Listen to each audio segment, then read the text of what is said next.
What is up, everyone? It's John here. Let's go through the final results of the race at Daytona for the NASCAR O'Reilly Auto Parts Series. And once again, Austin Hill gets it done and gets the win again at Daytona. Uh, I'll just tell you right now, the guys, I don't know what they have to do, well, I know what they have to do, but they are not doing it well, and they keep doing it definitely the wrong way. And look, I'll admit I'm not a huge fan of Austin Hill, especially what he did at Indianapolis there, and all the stuff he thinks that he's good at, and sometimes he's just not.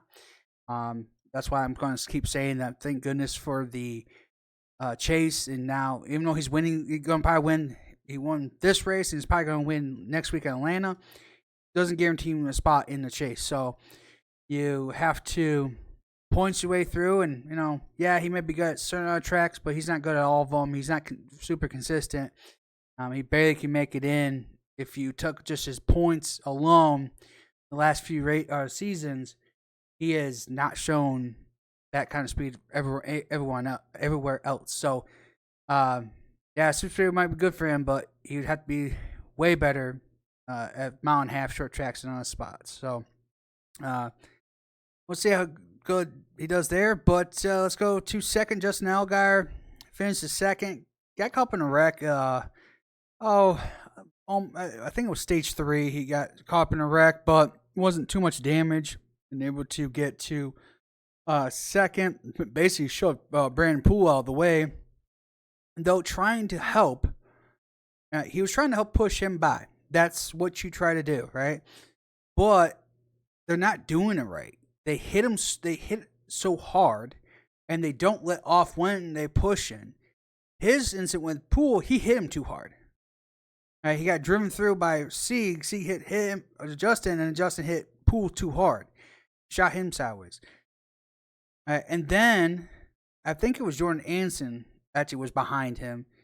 It was Sieg or Jordan Anderson. I'm not really sure which two, but shoved Justin, and then when Justin tried to make the move to go past Austin, they were attached, and you can't turn a car when they're attached to each other. So that's another thing. Like, you got to know, okay, like the spotter, whoever's behind Justin Allgaier, that spotter should be saying half car back, quarter.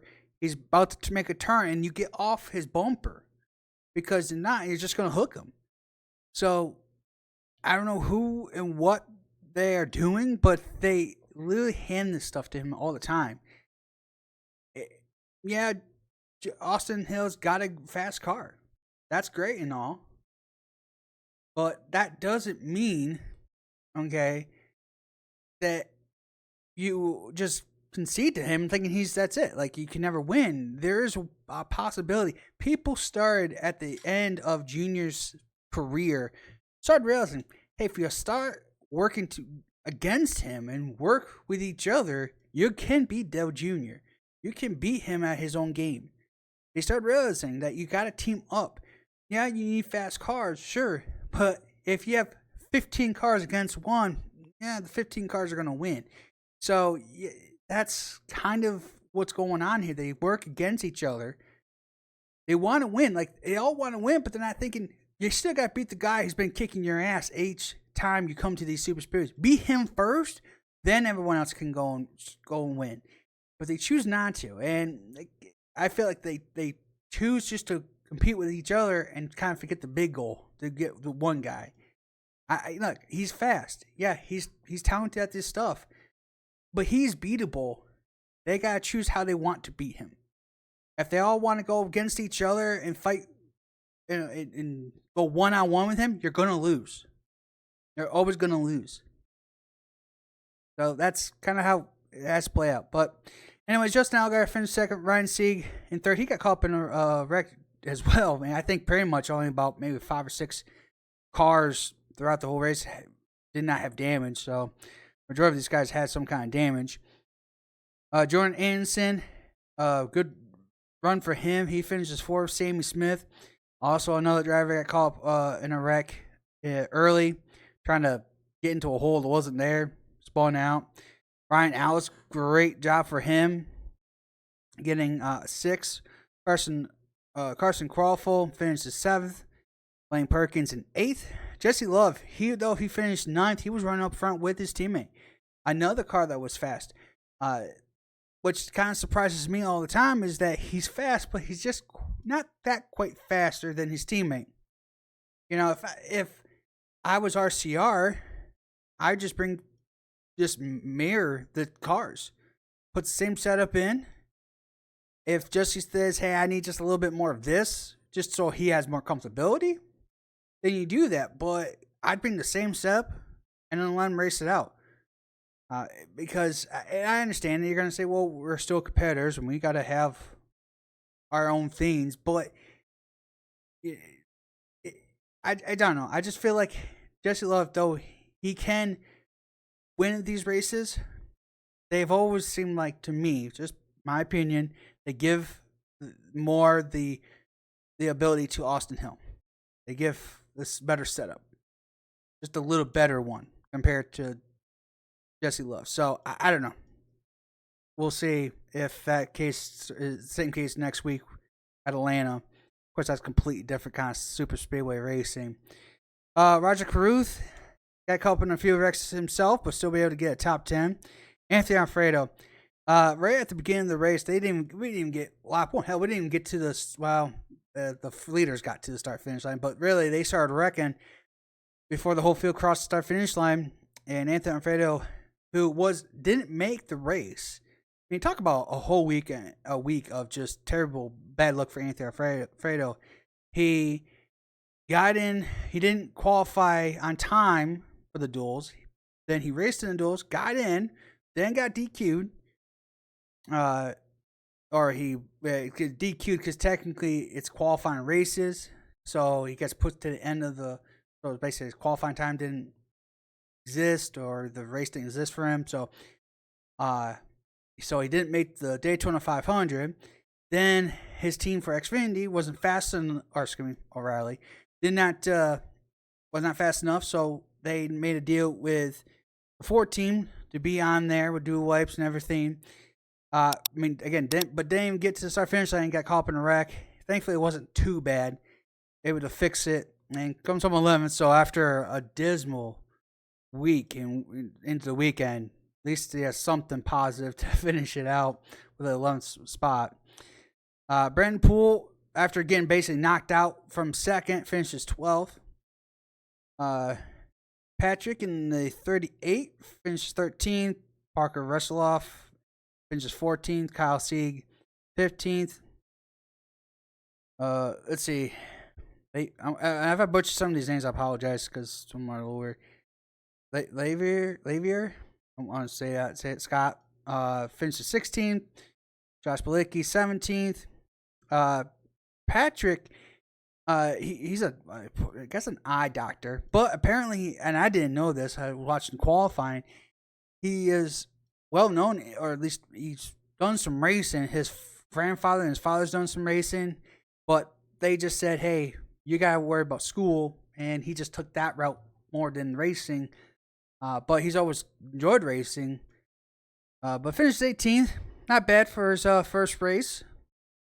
Carson Ware finishes 19th. Carson Hocevar, a true weapon for the last couple of days. Trucks and now here in the O'Reilly Series. Finishes 20th. Daniel Dye, 21st. Austin Green, 22nd. Luke finished 23rd. Sheldon Creed, which I really don't think we heard much about Sheldon Creed. I think he was up there for a little bit at the beginning, and then he caught up in a wreck. A lot of these guys caught up in wrecks throughout the race. Remember, the Haas team is now to Chevy. They switched to Chevy. They're not Ford anymore. But Sheldon Creed finished 24th. Jeb Burton caught up in a wreck, 25th. William Solage in 26th. Corey Day caught up in a wreck. He almost did the same thing.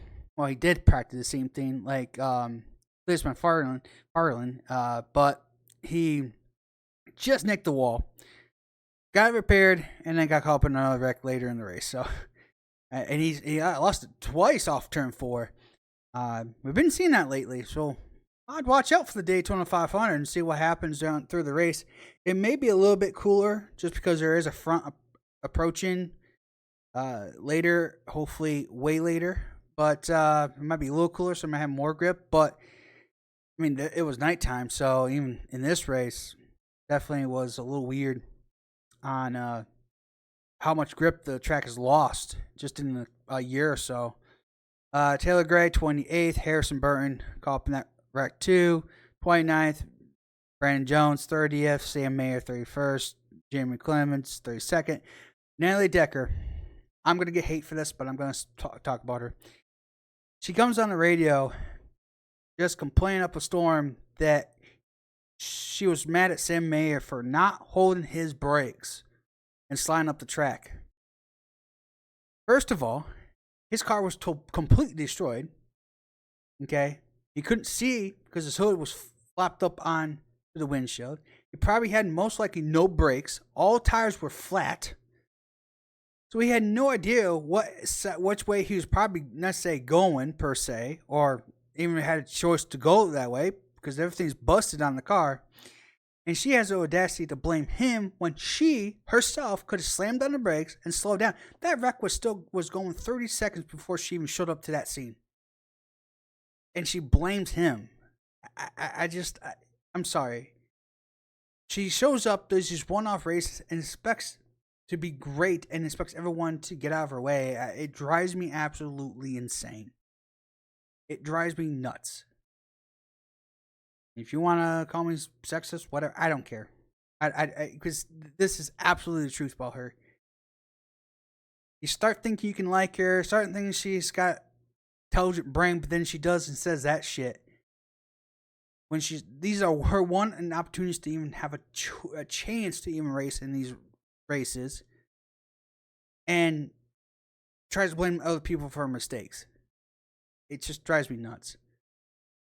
If she's going to ever compete in NASCAR for a long term, she has got to stop and think that not everyone is to blame for her failures. And actually look at herself once in a while. But anyways, she finished 33rd. Josh Williams, 34th. Dean Thompson, 35th. 36th, Nick Sanchez. And 26th and 36th. Gio in the 19 got caught up in a wreck early. 37th. And Mason in 38th. So, that right there is the running field. The race itself, typical Daytona. I mean, it really was typical Daytona. With Austin Hill and Jesse Love up front. Just bowing it out left and right. 3 wide, sometimes single file. Pit stops that happen. So, call it typical Daytona. But it was still exciting regardless. And we'll see what Daytona 500 brings tomorrow. Yeah, remember, if you don't know already, we've been living under a rock. They have moved up the Daytona 500 green flag to 2:13. It was green flag was going to be at 3:13, but they moved up an hour due to a chance of weather coming in around 6 to 6:30, and they wanted to make sure obviously to get the whole race in.